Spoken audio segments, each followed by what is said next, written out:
seluruh sahabat desa di seluruh Nusantara.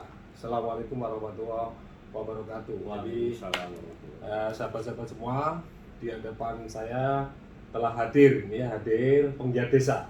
Penggiat desa namanya Kang Asep ya. Ya. Kang Asep asli dari Jawa Barat. Assalamualaikum sahabat desa. Oke, jadi ini dari Sunda, ini dari Jawa Barat yang selama ini berkecimpung di pedesaan, asli orang desa. Ini kita bicara ringan tapi santai, mudah-mudahan memberikan informasi yang mendidik untuk seluruh sahabat desa di seluruh Nusantara. Terkait dengan pertama ini Kang, ada isu yang lagi tidak hanya isu ya, secara nyata kenaikan harga BBM. Jadi harga BBM ini naik Kang ini Kang. Ya. Ini gimana? Ini berpengaruh nggak terhadap warga desa ini terkait dengan kenaikan BBM ini? Gimana menurut Akang ini? Baik, Bismillahirrahmanirrahim. Assalamualaikum warahmatullahi wabarakatuh. Salam warahmatullahi Saya wabarakatuh. sapa dulu sahabat desa, selamat sore. Terakhir ini di hari Sabtu tanggal 3 bulan September ini pemerintah sudah memutuskan Ya. bahwa BBM terutama pertalite dan solar Ya. itu Naik. mengalami kenaikan. Mengalami kenaikan. Ya. Saya juga sebelumnya mengucapkan terima kasih sekali sudah diundang ke channelnya Kang Altaf yang selama ini concern di bidang sosial masyarakat. Iya, betul. Jadi Kang Altaf, baru-baru ini memang pemerintah sudah menaikkan BBM yaitu solar dan pertalite.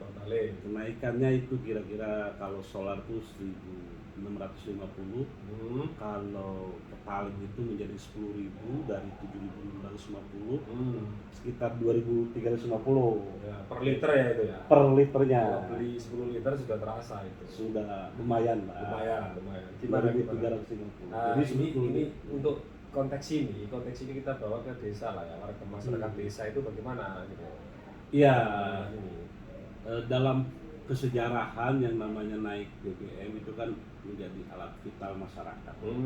Apalagi kalau kita lihat lebih ke belakang lagi, kalau kendaraan roda 4 dan roda 2 zaman dahulu itu kan kemewahan Pak. Iya, betul. Orang punya motor, punya mobil itu kemewahan. Sekarang yang namanya roda 2 dan roda 4 itu menjadi kebutuhan. Bahkan satu rumah kadang punya lebih dari 2 ya. Kalau anaknya 4 mungkin sudah 4 motornya. Anaknya 2 ya 2. Jadi sejumlah orang itu satu rumah, itu sudah punya masing-masing kendaraan. Karena memang untuk mobilitas masyarakat. Nah, jadi banyak ya, jadi kendaraan di rumah-rumah itu sudah menjadi satu kebutuhan lah. Kalau mungkin kendaraan motor terutama ya roda 2 ini dijadikan indikator kemiskinan, barangkali ya tidak ada yang miskin. Tidak ada yang miskin karena tidak ada yang miskin. Iya, betul. Lanjutkan. Jadi karena itu menjadi persoalan khalayak masyarakat umum dan itu kolosal lah, efeknya itu kolosal. Sudah barang tentu seberapa rupiah pun kenaikan BBM itu akan mengalami efek yang luar biasa terhadap masyarakat. Betul. Terutama mungkin bagi ibu-ibu nih yang sehari-hari berkutat di pasar, di warung, di dapur, itu pasti mengalami suatu yang lonjakan berpikir lah. Lonjakan bahasa Jawanya ngeluh lah. Tetapi maksud saya kita harus tangkap dulu ini pesan pemerintah terhadap kenaikan BBM ini. Saya yakin pemerintah hari ini saya husnuzon bahwa kenaikan BBM ini untuk menyelamatkan pemerintah dan keuangan negara. Iya, saya yakin pemerintah menyelamatkan pemerintah dan keuangan negara. Ya. Menarik. Karena begini Kang Altaf ya. Kalau saya pikir selama ini BBM itu pertalite maupun biosolar itu lebih banyak dinikmati oleh kelas menengah ke atas. Kelas menengah atas itu berarti kalau kita bicara menengah ke atas itu berarti ada di perkotaan lah. Ada di perkotaan. Ya. Tapi tidak semua ada di perkotaan kan. Biasanya kan banyak juga orang-orang kaya kan gitu ya. Nah, pemerintah itu sebetulnya bukan menaikkan BBM, tapi mengkonversi BBM ini terhadap kegiatan-kegiatan lain. Contoh misalkan kalau saya lihat ya ada ide yang sangat jenius sekali dari Menteri PDT, Menteri Desa dan PDT itu. Dia berbicara di Jawa Pos waktu itu kalau sekitar tanggal 5 September lah. Beliau bicara tentang bagaimana penanganan inflasi di desa. Ini bagus sekali menurut saya. Jadi menarik. Jadi inflasi itu paling efektif ditangani langsung di lapangan menurut tulisan beliau itu.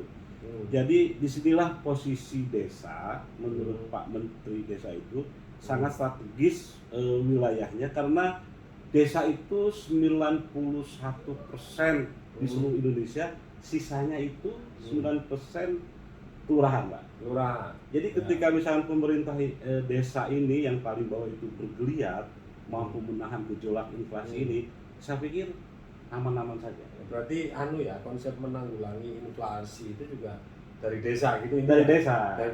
Sejalan dengan banyak pemikir pegiat kaitan dengan pembangunan desa itu selalu menyampaikan ya, bahkan Pak Presiden juga menyampaikan, Pak Menteri Desa ya juga tadi menyampaikan bahwa membangun bangsa ini harus diawali dari desa. Mudah-mudahan ini tidak hanya menjadi retorika ya, tetapi memang disupport oleh kebijakan yang benar-benar mendukung untuk implementasi pembangunan di desa.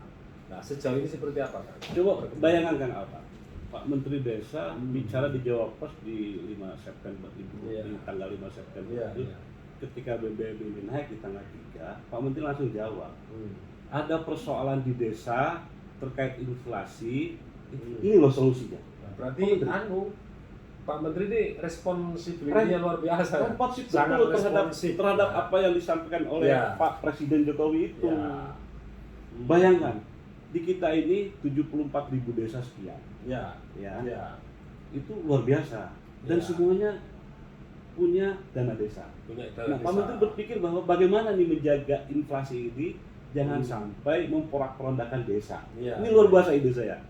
Kalau saya baca di tulisannya beliau di Jawa Pos itu ada 4 mitigasi yang disampaikan bagaimana inflasi daerah pada tingkat desa.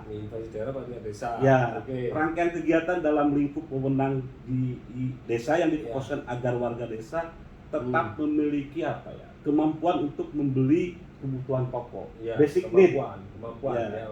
Kalau Pak Menteri bilang ada 4 mitigasi, diantaranya dana desa itu digunakan untuk PKTD. PKTD itu padat karya tunai desa.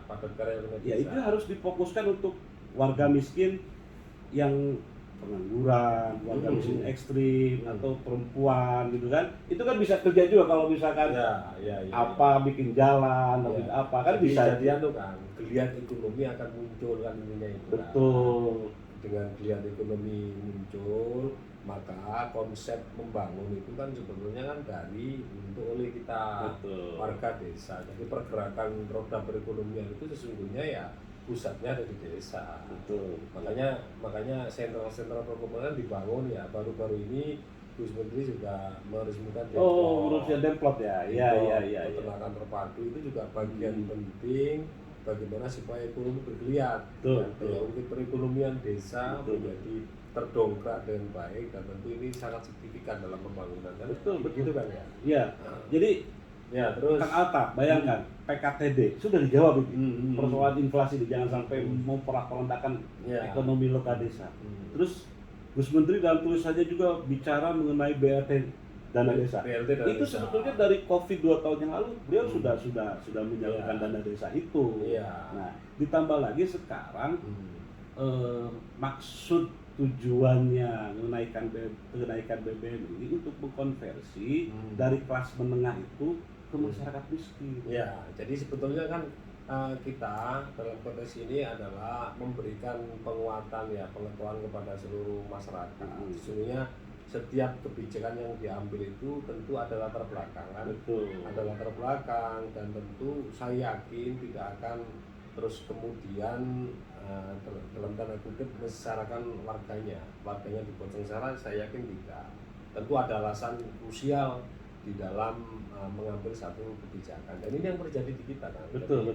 Jadi persoalan BBM itu sesungguhnya kenaikan BBM yang terjadi, maka kita maknai positif kan begitu Betul, ya. betul, Kita betul. maknai positif, dan tentu sambil bersama-sama Kang kita juga sepakat bahwa di dalam membangun desa, perekonomian desa itu butuh namanya kerja kolaboratif. Kerja kolaboratif. Kolaboratif. Betul, betul, Kan betul. gitu ya Kang. Betul Ya? Kang Atta, betul, betul, betul. Jadi ini luar biasa Kang. Jadi ini sambil nunggu kopinya lama sekali. Iya. Ini kopinya lama sekali kan. Iya, iya, iya. Saya pikir begitu Kang ya untuk, Siap, untuk siap. sementara Baik, ini. baik, terima Lain kasih. kesempatan kita akan ketemu kembali seluruh sahabat desa, dan mudah-mudahan sehat selalu, kita terhindar, dan bahkan COVID itu segera tersingkir dari bumi dunia ya. Betul, Nah, betul. khususnya Indonesia tidak ada lagi COVID, dan kita bisa bekerja dengan tenang.